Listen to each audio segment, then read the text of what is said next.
What's popping, y'all? We about to go over the Ravens and the 49ers film breakdown, little matchup preview. All right, I'm going to go over how the San Francisco 49ers, who just stomped all over my Packers, should attack the Baltimore Ravens offense, as well as how they should attack their defense. Both of these teams have fantastic defenses as well as unique offenses. The Baltimore Ravens offense is a power scheme. They're going to run the ball right down your throat and hit you with a few shot plays.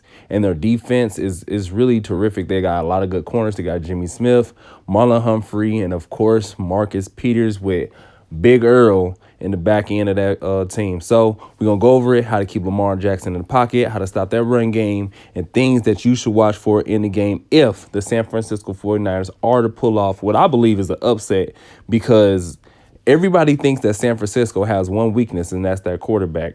Nobody really sees too many weaknesses when it comes to this Baltimore offense. So let's get it.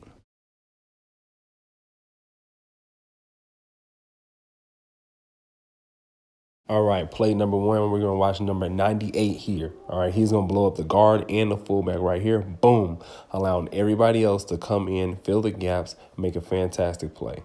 Fantastic play by number 98. Okay, here I want you to watch number 93, okay? He's going to get double teamed, but he doesn't allow the lineman to come up to the linebacker number 55. And once that happens, number 55 and number 26 has the ability to scrape over, fill the gaps, and get around the football. Fantastic play. Right now, this next play, you're going to see the tight end get a little lost in space, all right? He has a linebacker in the corner. Now, instead of going straight towards the linebacker to block him and let the running back be one-on-one with the corner, he gets lost, and both of them get through. Here you go right here. He don't know what he's doing, and he eventually let them both through, and then make the tackle. All right, here on the next line, we're going to see that the offensive line influences to the left side of your screen while they run a zone read. Now, if the running back keeps it, he'll go right behind the line, but they blitz the slot corner. He goes straight for the running back, and a DN or the outside linebacker got contained on Lamar.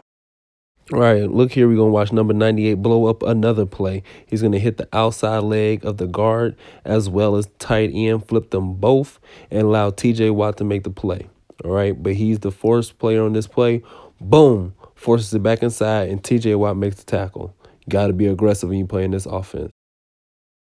All right, if you pay attention here, TJ Watt is going to run the banana track. Now, although he does not make the tackle because he lunges and Lamar is such a great athlete, he makes him bow back even more, allows the next player to push him right out of bounds. Fantastic. You got to run a banana track when you're trying to tackle him, all right? The banana track is when you come inside and then cut him off. That way he does not have a cutback lane, because we all know Lamar will put you on a highlight tape if you do not rate the run angles, all right? Here we go. You'll see TJ Watt going to peel off and go straight for him, right at an angle. Boom. Then you're going to see this man come at an angle. Boom, get him out of bounds. Right, if you look here, you're going to see that the Steelers come out in the cover one free high safety. All right, they're going to bring 5. Now, the problem with this is sometimes that, once they're playing man, Lamar Jackson get out the jam, and he going running 40, 30 yards downfield. But the Steelers, in this sense, they bring a 5-man pressure, and they condense the pocket. No one's going too far afield. And they're not creating any rush lanes, all right? They're condensing the pocket. Lamar Jackson has someone behind him. Once somebody in front of him, on the side of him, he has nowhere to go, and he's sacked. Now you're going to see here they do about the same thing. They just have a relentless pass rush, and they keep everything in front of them, all right? If you allow Lamar Jackson to pocket, he's usually going to find it. In this case, TJ Watt comes around. Lamar Jackson thinks he can spin out, but TJ Watt is sitting right there. All right, you're going to see here from the tight view, TJ Watt's going to loop around all the way around. Lamar Jackson thinks he's going to spin around, and boom, he turns right into TJ. Bam. He breaks out of that tackle, but by then, the rest of the defenders are broken free, and they get him down. Now, this next play, we're going to see a couple of dance moves. All right, we're going to see the nose tackle make the center moonwalk right back into Lamar Jackson, all right? When the nose tackle defeats their center like this, it's almost always a positive play. If it's the run versus the pass, any of that, if you defeat the nose of the offense, meaning the center, then it's pretty much over. You're going to see here, number 97 is just walking him back straight into the pocket and get the sack. I mean, that's just, you can't ask for much more from your nose tackle. Fantastic play.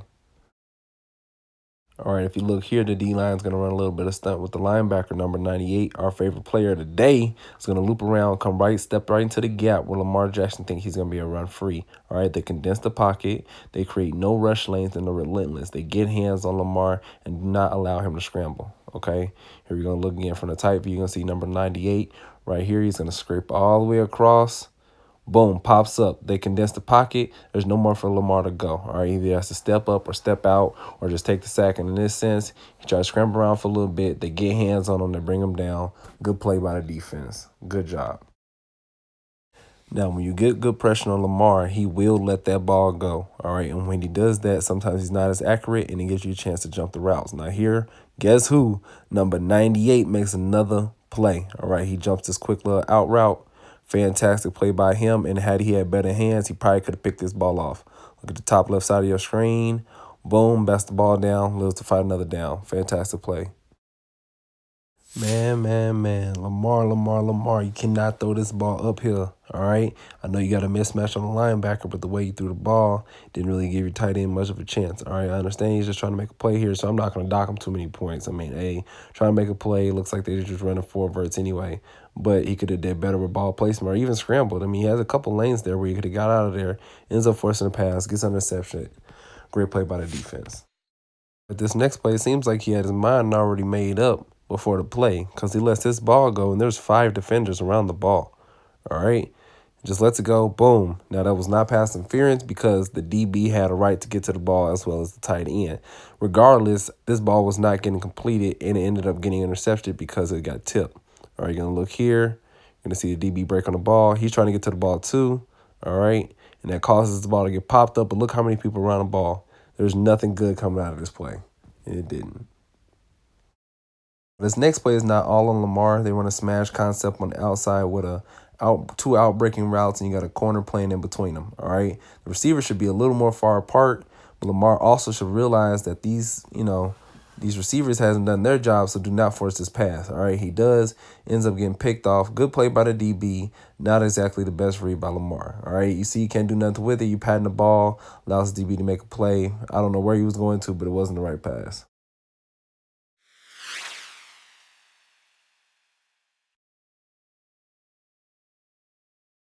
All right, when playing against this Baltimore Ravens defense, you want to attack the flats in the middle of the field, especially in zone coverage. At least that's what I saw. Okay, you're going to see here. You're going to pass right over the middle. Boom. There's no one around him. As long as you can fit that ball in there quick, you can allow your receivers to make a play for you. All right, this next play, you're going to see more of the same. All right, someone's going to come free right over the middle. They're going to skiff him a little bit or jam him up. All right. And once they do, he breaks free, gets open. All right, you can just theme throughout the game. Now, the Baltimore Ravens defense is fantastic, all right, but sometimes they have trouble tackling. Right here on Jarvis Landry, he's open right there over the middle. You actually have 2 people open. If my eyes do not deceive me, all right. Catches the ball. Look how many tackles he breaks. That's 3 right there, all right. Gets upfield. That's another broken tackle. And had he not tripped, he probably would have scored because he had enough blockers. All right, here we go again. Another play. Right over the middle, boom, right between the 2 defenders, gets down, makes a good first down, good catch, good play. Attack the middle of this defense. Don't be scared. Now, the one thing the 49ers do well is they have a creative screen game as well as run game. You have to have this versus 49ers defense. They are very disciplined, so sometimes you got to give them a little eye candy for them to look at because they are very aggressive as well. All right, you're going to see here, they're going to get upfield, they're going to run this screen, allow the running back to make a play. Oop, slip out. They almost saw it. They actually read it pretty well, but the running back made a better play. All right, you're going to see here, they're going to run a little jet sweep motion. All right, this is the same play that got picked off by the freaking Patriots. But instead, Jarvis Landry splits the defenders because there's a pitch, aspect involved in this play. They go for the pitch. He gets upfield. Fantastic run, fantastic play. Gets downfield, makes something happen for his team. All right, we're going to look again from the tight view, and you're going to see at this corner, this DB. It's a little confused once you see Jarvis come through with Odell in motion with him. All right, right here, he don't know what to do. All right, you see, he's like, forget this. I'm finna go get the pitch man. And Tony Jefferson takes a bad angle, and there he go. He up out of there. Now, the 49ers do have some home run hitters. Nick Chubb is not the fastest running back in the NFL, but he does have some good speed on him. Look, he is this cut, the safety over pursues, and after that, most running backs on the 49ers team will be able to make this play, all right? They're fast, they're elusive, and they get upfield pretty quickly with their zone scheme. Once they see that cutback lane, they are gone, all right? We're going to look again here from the tight view. You're going to see that the safety is too aggressive, all right? He comes down. He's sprinting down to where, right? He goes to cut it off and brings it right back upfield and allows the running back to get up out the jam, all right? Now, it's not all his fault. Everybody else, they need to, hustle a little harder, but Earl ain't got it like he used to. He ain't going to be able to track this man down. Now, one thing with aggressive defenses, sometimes they don't always wrap up when they tackle. A lot of times they go for these big hits, hit stick plays, will knock the running back or the receiver on their butt.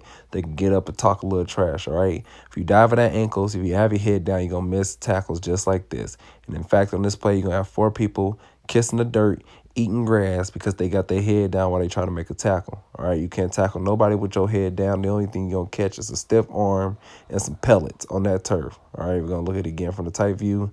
We're seeing a little man in motion. There ain't nothing fancy going on. He's calling the linebacker over. Hey, run. And Nick Chubb just makes a play. All right, 1, 2, 3, 4 tackles, man. 4 tackles. Run hard versus this defense, all right? I'll tell you this. Most DBs do not want to tackle, all right? They want to cut tackle or they want to strip the ball. And here he breaks 2 tackles and gets upfield 5 yards after the first initial contact, all right? We're going to look at it again from the tight view. You're going to see that Nick Chubb is running hard. I mean, the 49ers have some pretty good running backs, so I don't think that anything that Nick Chubb is doing that they can't, all right? He's going to cut upfield. That's 2 tackles, gets upfield. Hey, diddle, George Kittle, he should eat during this game. We got the tight end for the Cleveland Browns getting money, all right? They blew a little coverage right here, but he gets upfield. That's George Kittle. I believe that's a touchdown. And this man's a pretty good athlete himself. That's why he makes a big play like he does, all right? There will be plays to be had by the tight end. All right, we're going to look at it again. They just run a straight-up fade, back shoulder fade over here, one-on-one with the DB, and it's easy completion, all right? We all know that George Kittle can do that. He's probably the best tight end in the game. No disrespect to Travis Kelce. All right. Boom.